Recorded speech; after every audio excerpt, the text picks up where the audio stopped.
Baik, kali ini kita akan melanjutkan materi kita masih tentang trigonometri. Tapi kali ini kita akan membahas tentang inverse fungsi trigonometri. Nah, inverse fungsi trigonometri sendiri itu adalah merupakan kebalikan dari fungsi trigonometri. Ya, misalkan ini y sin x untuk interval antara minus pi per 2, di mana x berada di antara minus pi per 2 sampai dengan pi per 2. Maka inverse-nya adalah x sama dengan inverse fungsi dari y untuk y lebih besar dari minus 1, lebih kecil dari 1. Ya, ini kita tahu bahwa nilai dari suatu perbandingan sudut trigonometri nilainya tidak lebih kecil dari minus 1 dan tidak lebih besar dari 1, ya. Kemudian untuk cos y sama dengan cos x untuk interval 0 sampai dengan pi, ya, artinya sampai dengan 180 derajat. Inverse-nya adalah x sama dengan inverse fungsi dari cosinus y untuk interval y lebih besar dari minus 1 dan lebih kecil dari 1. Untuk tangen y sama dengan tangen x untuk interval 0 berada di antara, bukan 0 ya, ini x ya, x berada di antara pi per 2 minus pi per 2 dan pi per 2. Maka inverse-nya adalah x sama dengan inverse fungsi dari tangen y untuk minus dari interval minus y minus tak hingga sampai tak hingga. Nah, notasi inverse fungsi sendiri itu adalah bentuknya seperti demikian. Y sama dengan inverse fungsi sin x atau y sama dengan arcus sin x, ya, dimana arcus sin x ini adalah y sendiri nanti adalah besar sudut, ya. Nah, kita lihat lagi. Untuk menentukan hubungan identitas dasar dari fungsi sinus dan inverse-nya adalah sebagai berikut. Ya, sinus kali sinus inverse fungsi dari sin x itu sama dengan x untuk semua x dalam interval minus 1 sampai 1. Kemudian fungsi inverse sin dari sin x itu sama dengan x untuk semua x dalam interval dari minus pi per 2 sampai dengan pi per 2. Nah, supaya kalian lebih paham, kita akan lihat contohnya.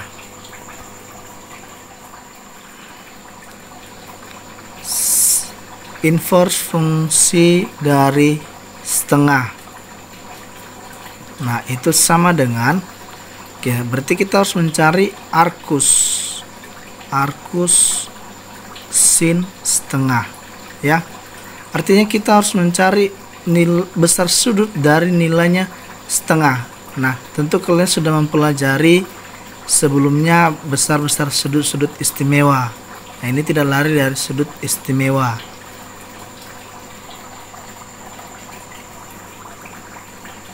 Oke, kita tahu bahwa sin 30 itu hasilnya adalah setengah. Maka dapat kita buat arcus dari sin setengah itu sama dengan 30 derajat. Maka inverse fungsi dari setengah adalah 30 derajat. Oke, kita kerjakan yang bagian B. Sin inverse fungsi dari minus setengah, ya, berarti kita dapat buat arcus dari sin min setengah, ya. Nah, ini kan dapat kita buat arcus min sin setengah ya. Arcus dari sin setengah adalah 30 derajat. Maka tadi ada minyak, tinggal kita buat minus 30 derajat. Oke ya, bisa ya. Nah, sekarang kita kerjakan yang bagian C. Sin inverse fungsi dari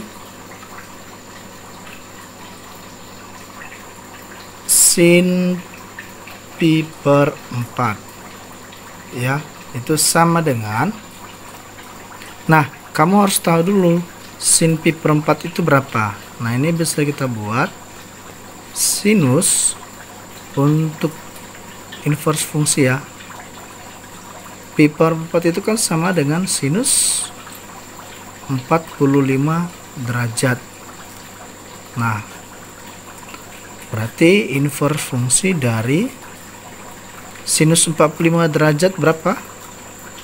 Ya, setengah akar 2. Nah, berarti inverse fungsi dari setengah akar 2 berapa?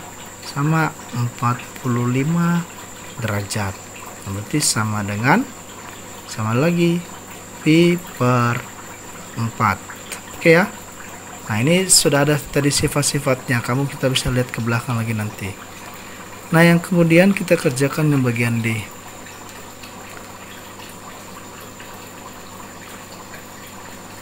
Cos dari inverse fungsi dari setengah akar 2. Nah, maka kita harus cari dulu yang sin. Kita kerjakan dulu inverse fungsi dari setengah akar 2. Itu sama dengan 45 derajat ya. Maka dapat kita buat untuk cos dari inverse fungsi